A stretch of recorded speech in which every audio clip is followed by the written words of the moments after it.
प्रामाणिक समाधान। गुरुवर नमोस्तु। विज्ञान के तरीके से भीतरी ज्ञान को प्राप्त कर सकते हैं, लेकिन हमारी इंद्रियां बाहरी वस्तु जानने के लिए बनी हैं, तो ऐसा कैसे संभव है? देखिए, बहुत अच्छी बात है। हमारी इंद्रियां हैं जो बाहरी चीज़ें जानती हैं, और इंद्रियां हमें बाहर जगत को ही दिखाती है। बात सही है, और इंद्रियों के माध्यम से हम अपने आप को कभी जान नहीं सकते। लेकिन हमारे साथ इंद्रिय के अतिरिक्त एक और तत्व है जिसको बोलते हैं मन। इसे कहा जाता है अनिंद्रिय। मन के पास अपार क्षमता है, अपार शक्ति। मन सामान्य रूप से हमें बाहर भटकाता है, लेकिन उसी मन को अगर हम साध लें तो हमें अंतर जगत का दर्शन करा देता है। बहिर्मुखी मन हमें दुखी बनाता है, और अंतर्मुखी मन हमारे चेतना का उत्कर्ष कराता है। एक सीढ़ी है जिससे हम ऊपर चढ़ते हैं, और उसी सीढ़ी से नीचे उतरते हैं। मन ही हमें ऊपर भी चढ़ाता है और मन ही हमें नीचे गिराता है। मन की शक्ति प्रचंड है। हम इस मन की शक्ति को समझें। अध्यात्म की साधना और कोई साधना नहीं है, अपने मन को मोड़ने की साधना है, मन को परिष्कृत करने की साधना है। हमारे चिंतन धारा को बदल लेने का नाम ही वास्तविक का साधना आराधना है। बाहर की क्रिया का नाम तपस्या नहीं, हमारे चित्त वृत्ति के परिवर्तन का नाम ही वास्तविक साधना, तपस्या या आराधना है। तो मन को मोड़कर हम ये सारे काम कर सकते। गुरुवर नमोस्तु। स्त्री वेद का उदय त्रयंश और मनुष्य गति में होता है, और वह संतान को जन्म देती है। तो तीर्थंकर माता ऐसा कौन सा पुण्य करती है जिससे वो उसी भव से मोक्ष जाती है? देखिए, ये बहुत ही महत्वपूर्ण बात आपने उठाई, और आपकी बात को तो जगत में रोज गाया जाता है। स्त्रीणाम शतानि शतसो जनयन्ति पुत्रा नान्या सुतम तदुपमम जननी प्रसूता सर्वा दिशो ददति भानि सहस्र रश्मि प्राचेव दिग्जनयति स्फुरदंसुजालम। ये तो पूरब की दिशा है। सब दिशाओं में नक्षत्र प्रकट होते हैं, पर सूरज तो केवल पूरब में उगता है। धन्य है वो माँ वो जो तीर्थंकर जैसे महान आत्मा को जन्म देती है। और मेरा तो ये मानना है कि तीर्थंकर की माँ लोकोत्तर, क्योंकि उसे वो तीर्थंकर लोकोत्तर होते हैं, तो लोकोत्तर संतान को जन्म देने का श्रेय किसी साधारण माता को मिल ही नहीं सकता। वो लोकोत्तर है। कई भावों के पुण्य से वो ऐसी संतान को जन्म देती है जिससे वो रत्न गर्भा कहलाने का श्रेय पाती है। ये सौभाग्य पुरुषों को नहीं मिला। नारी जाति के गौरव का इससे ऊंचा कोई स्थान नहीं होगा। धन्य है वो माँ जो आज लोकोद्धारक तीर्थंकरों को जन्म देकर सारे संसार के उद्धार में निमित्त बनी। हमें उन्हें प्रणाम करना चाहिए। गुरुवर नमोस्तु। पूजन पाठ सामायिक आदि क्रियाएं करते हैं, उसमें उदासीनता रहती है, तो ऐसा क्या करें जिससे इन क्रियाओं में भाव लगे? पूजा पाठ आदि धार्मिक क्रियाएं हमारी धर्माराधन का मूल है, लेकिन इनमें आनंद क्यों नहीं आता? आनंद केवल इसलिए नहीं आता क्योंकि हम इन्हें एक रूटीन की भांति करते हैं। अगर धार्मिक क्रियाओं को हम एक रूटीन बना करके करेंगे तो इसका रस मिले ऐसा अनिवार्य नहीं है। इसे एक क्रिया मानकर न करें, अपने जीवन के रूपांतरण की प्रक्रिया मानकर करें तो रस आएगा। जागृत चेतना के साथ धार्मिक क्रिया करें। हमारे आचार्यों ने कहा, सामान्य कम प्रसन्न धिया अधिकुर्वन् नचल योगा। प्रसन्न मन से करो, अहो भाव से भर कर के करो। ये सोच करके करो कि ये मेरे चित्त शुद्धि का बड़ा आधार है, इसके बल पर मैं अपने चित्त को परिष्कृत करूँगा, शुद्ध करूँगा। ये भावधारा अगर अपने अंतरंग में आएगी तो हमारे जीवन का मजा ही कुछ और होगा। तो हम लोग प्राय करना है, वो मेरी रूटीन है, दिनचर्या है, ये बना लिए। आत्म जागृति, उसके प्रति रुचि, प्रगाढ़ रुचि, और उस क्रिया को स्वयं की कल्याण का एक आधार मान करके करना शुरू करें। बहुत बदलाव आएगा, आनंद भी आएगा। गुरुवर नमोस्तु। मन और शरीर से शिथिलता के कारण धर्म ध्यान नहीं कर पाते हैं, तो ऐसी स्थिति में क्या करें? हमारे यहाँ एक बात की गई है, कीजिए शक्ति प्रमाण, शक्ति बिना श्रद्धा धरे। शक्ति के बराबर करो, और जब शक्ति ना हो तो श्रद्धा रखो, भावना भाव। रिटायरमेंट के बाद आप अपना धर्म ध्यान करना चाहते हैं, व्रत संयम त्याग तपस्या अगर न भी कर पाए तो विचारों का धर्म तो करें, अपने अंदर की निष्प्रहता और अनासक्ति को बढ़ाएं, सांसारिक चीज़ों के प्रति अपनी रुचि को कम करें, आसक्ति को कम करें, अपने अहंकार को घटाएं, अपने आवेश को कम करने की कोशिश करें, अपनी इमोशंस पर कंट्रोल करने की कोशिश करें। घर बैठे जितना बन सके जाप आराधना करें, प्रार्थना करें, पूजा करें, भक्ति करें। जीवन का एक आध्यात्मिक रूपांतरण तो हम कर ही सकते हैं। अब मैं तो ये कहता हूँ, कई बार मैंने अपने प्रवचनों में कहा है कि रिटायरमेंट के बाद आप घर के मालिक की तरह मत रहिए, मेहमान बनकर रहिए।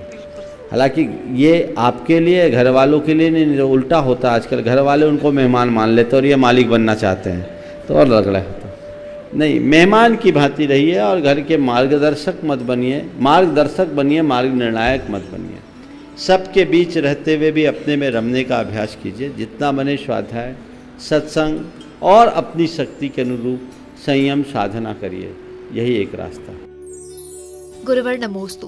खुशियाँ हमारी इच्छा होती है और जीना हमारी जरूरत। जीने का मतलब सिर्फ खुशियाँ नहीं बल्कि सुख दुख का मेल होता है। तो इच्छा और जरूरत में क्या अंतर है? खुशियाँ हमारी इच्छा है, जीवन हमारी जरूरत।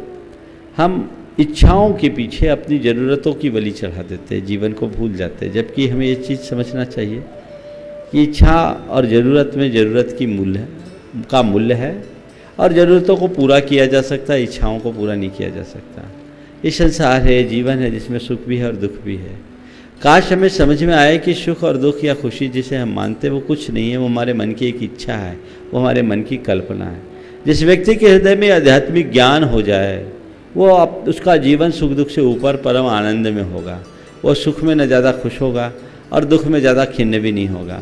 सुख हो या दुख, वो दोनों में सम बना रहेगा। उसके हृदय में एक ही बात डोलेगी, होकर सुख में मग्न न फूलूं, दुख में कभी न घबराऊं, इष्ट वियोग अनिष्ट योग में सहनशीलता दिखलाऊं।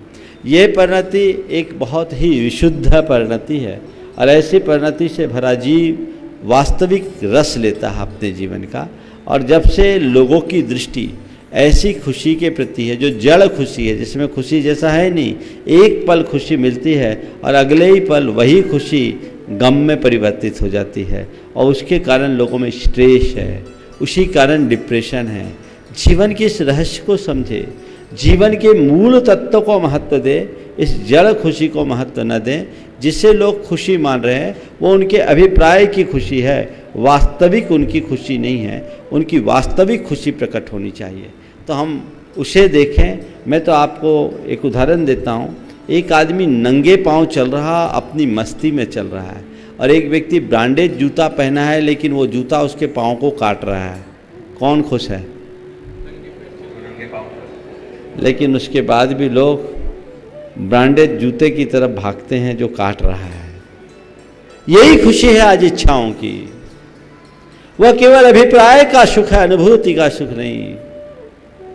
जरूरतों की पूर्ति कीजिए, इच्छाओं के पीछे मत भागिए। इच्छाएं अंतहीन है, वह तुम्हें पागल बना देगी। गुरुवर नमोस्तु। समाधि के लिए दया, दया के लिए इंद्रिय दमन, इंद्रिय दमन के लिए त्याग जरूरी है। तो यहाँ समाधि के लिए दया क्यों कहा और दया का स्वरूप क्या है? दया दम त्याग समाधि निष्ठम, आचार्य समंत भद्र महाराज की उक्ति है और उसी का अनुवाद आचार्य गुरुदेव ने कहा है। दया हमारे धर्म का मूल है, धर्मश्च मूलम दया। जब तक हमारे हृदय में जीवों के प्रति दया की भावना नहीं जगेगी, हम संयम के क्षेत्र में भी आगे नहीं बढ़ पाएंगे। तो हमारा हृदय संवेदनशील होना चाहिए, हर जीव के प्रति हमारे अंदर में संवेदना होनी चाहिए और उनके प्राण रक्षा का संकल्प होना चाहिए। फिर इंद्रियों के दमन को, तो दया से प्राणी संयम और इंद्रिय दमन से इंद्रिय संयम प्रकट होता है। तब हमारा त्याग निखरता है और तभी हम समाधि में लीन होगा। गुरुवर नमोस्तु। मंदिर के ऊपर शिखर, मंगल कलश और ध्वज क्यों चढ़ाते हैं और इसकी छाया से क्या प्रभाव पड़ता है? वो मंदिर की सारी ऊर्जा को संग्रहित करता है। शिखर पिरामिडिक गुंबद के आकार का होता है।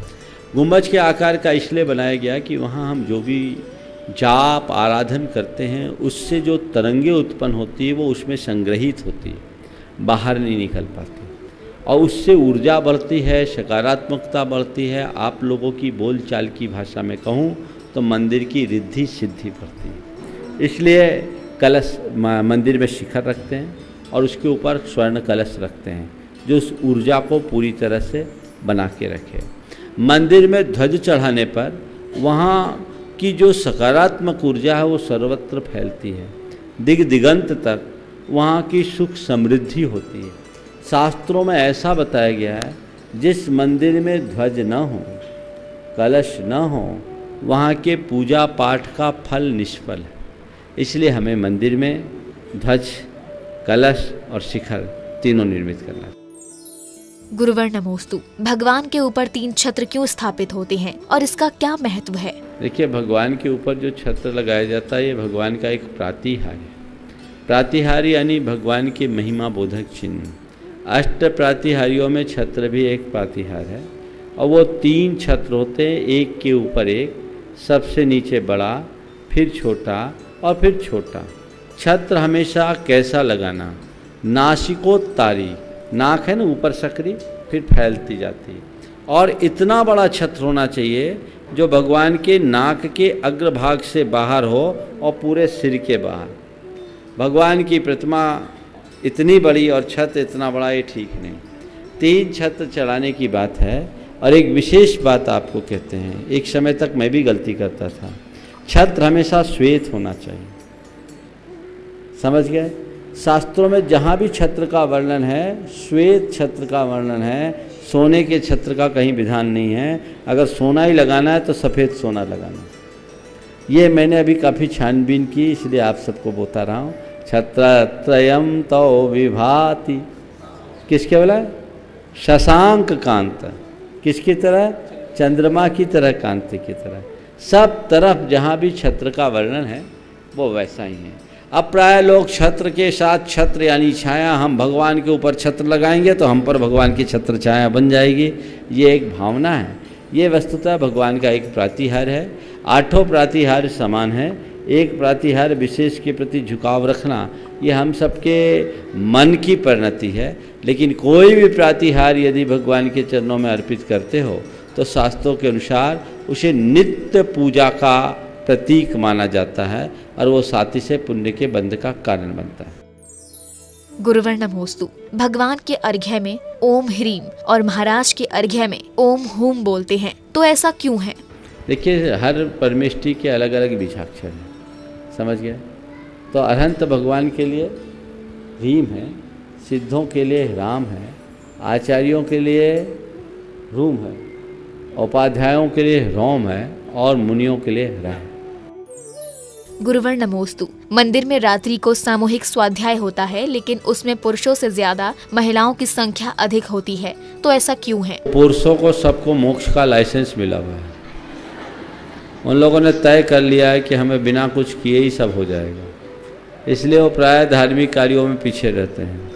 आप अक्सर देखो, व्रत उपवास करने वालों में भी पुरुष न के बराबर होते हैं। स्त्रियां ऐसी कोई नहीं होती जो कोई व्रत अपने जीवन में न पाले। पुरुषों को जागना होगा, उनके अंदर भावना जगनी चाहिए। महिलाएं जैसे स्वाध्याय में रुचि रखती है, पुरुषों को भी रखना चाहिए। हाँ, एक कारण ये भी होता है कि महिलाओं की तुलना में पुरुषों की व्यस्तता ज़्यादा रहती है। जैसे अभी का समय है, सीजन चल रहा है, सबकी दुकानें खुली है, वो बैठे हैं, इन सब की संख्या दिख रही है, पर्याप्त दिख रही है, क्योंकि ये फ्री है। तो ये एक वजह होना अलग बात है, लेकिन हमारी रुचि ऐसी होनी चाहिए कि हम अपने ग्रह के कार्य या व्यापार व्यवसाय के कार्य में से समय निकालें और समय निकाल करके धर्म करें। फुर्सत में धर्म नहीं किया जाता, धर्म के लिए फुर्सत निकाला जाता है। तो ये भी एक साधना है। स्वाध्याय को तप कहा है, वो कौन से स्वाध्याय को, ये भी थोड़ा समझ लेना। किताब पढ़ने मात्र का नाम स्वाध्याय नहीं है। स्वाध्याय यानी स्वयं का अध्ययन, अपनी मीमांसा, अपनी जांच परख, स्वयं की समीक्षा, अपने आप को पढ़ने की प्रवृत्ति का नाम स्वाध्याय है। और ऐसा स्वाध्याय करोगे ना, जीवन में आमूलचूल परिवर्तन हो। गुरुवर नमोस्तु, सत्संग और धर्म सभा में नींद आती है, परंतु सिनेमा और नोट गिनने आदि में व्यर्थ के कार्यों में नींद नहीं आती है, तो ऐसा क्यों है? धर्म के कार्य में नींद आए, सत्संग में नींद आए, प्रवचन में नींद आए, नोट गिनने में नींद नहीं आए, सिनेमा में नींद नहीं आए। कुछ दिन पहले भी ये सवाल आया, देखो, जहाँ हमारी रुचि होती वहाँ नींद नहीं आती, और जहाँ रुचि नहीं होती वहाँ नींद आती। सत्संग के प्रति अगर तुम्हारी रुचि प्रगाढ़ हो जाएगी तो नींद कम आएगी, नहीं आएगी। तो अपनी रुचि को बढ़ाओ, अपने उत्साह को बढ़ाओ, तो नींद से बच सको। गुरुवर नमोस्तु। जैन धर्म सर्वज्ञ, तीर्थंकर आदि मोक्षगामी महापुरुष को मानता है, तो क्या ये विरोधाभास है? देखिए, जैन धर्म ने किसी एक को मानने की बात ही नहीं की। जैन धर्म ने तो कहा जिन को मानो। जिन कौन है? जिसने अपने आप को जीत लिया है। तीर्थंकर तो केवल 24 हैं, हमारे जिन तो अनंत हैं, हम सबको मानते हैं। इसलिए और किसी को नहीं मानने की बात नहीं है। जो वीतराग है वो हमारे इष्ट हैं, आराध्य हैं, पूज्य हैं। गुरुवर नमोस्तु। रंगों का मन और शरीर पर कैसे और क्या प्रभाव पड़ता है? देखिए, आज वर्तमान में रंग विज्ञान पर काफ़ी कुछ खोज हुई है, रिसर्च हुआ है, और ये बताते हैं कि रंग का हमारे मन पर बहुत असर पड़ता है। इसी के साथ जुड़ा हुआ एक चिकित्सा पद्धति भी जिसको बोलते हैं बैच फ्लावर, उससे भी अलग अलग रंगों के बोतलों में पानी को रख करके, दवाइयाँ रख करके, धूप के साथ उसको जोड़ करके लोगों की चिकित्सा की जाती है। तो रंग चिकित्सा भी आजकल चली है। मनोविज्ञान की दृष्टि से देखें तो हमारे ऊपर रंगों का बहुत प्रभाव पड़ता है। वर्तमान में तो वास्तु वालों ने भी रंग को जोड़ दिया है और अलग अलग दिशा के हिसाब से अलग अलग रंग निर्धारित कर दिए, और कुछ वास्तुविद तो आजकल केवल रंग के द्वारा लोगों के वास्तु का ट्रीटमेंट करने का दावा ठोकते हैं। मैं दावा की बात कर रहा हूँ क्योंकि कोई प्रैक्टिकल अनुभव मेरे अभी देखने में नहीं आया कि वाकई में रंग परिवर्तन से अंतर है या नहीं। जैन धर्म में रंग की बड़ी गहरी चर्चा है। रंगों को लेश्याओं से जोड़ा है और ये बताया है कि अलग अलग भावधारा के लोगों की लेश्या यानी अंदर का रंग अलग अलग होता है। तो जैसा भी रंग है वैसा होता है। जैसे मुख्य रूप से हम रंगों की चर्चा करें, सफ़ेद रंग शांति और सात्विकता का द्योतक है। गुलाबी रंग या पीला रंग प्रेम और आत्मीयता का द्योतक है। लाल रंग ऊर्जा का द्योतक है। नीला रंग उत्साह का द्योतक है। काला रंग अवशोषक है, वो हमारे माने अवरोध प्रतिरोधक क्षमता को बढ़ाता है। तो इस तरह अलग अलग रंग है। कई जगह काले रंग को नेगेटिव अर्थ में भी लिया जाता है। तो जहाँ जैसा प्रसंग होता है उसको उसके अनुरूप देखना चाहिए।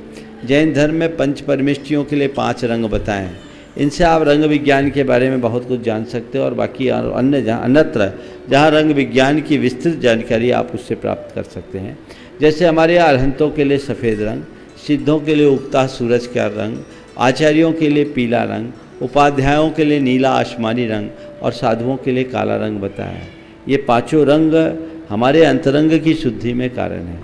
हमें हर रंग का अलग अलग तरीके से ध्यान करके अपने जीवन में लाभ लेना चाहिए। गुरुवर नमोस्तु।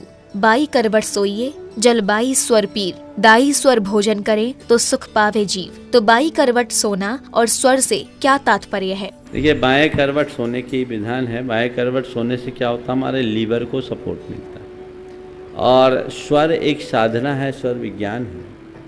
वर्तमान में कई लोग उसका खुलेआम प्रचार भी कर रहे हैं। हमारी नासिका के दाहिने और बाएं दोनों नथनों से अलग अलग श्वास आती है। दाएं से जब सांस आती तो उसको बोलते हैं सूर्य या ईड़ा, और बाएं से जब सांस आती तो उसको बोलते हैं चंद्र या पिंगला, और दोनों से जब आती है तो उसको बोलते हैं सुषुम्ना। तो इसका अपना पूरा विज्ञान है। स्वर विज्ञान एक साधना है जो सार्वजनिक रूप से देने लायक नहीं है, इसलिए इसके विषय में ज़्यादा मैं नहीं कहूँगा। प्रमाणिक समाधान।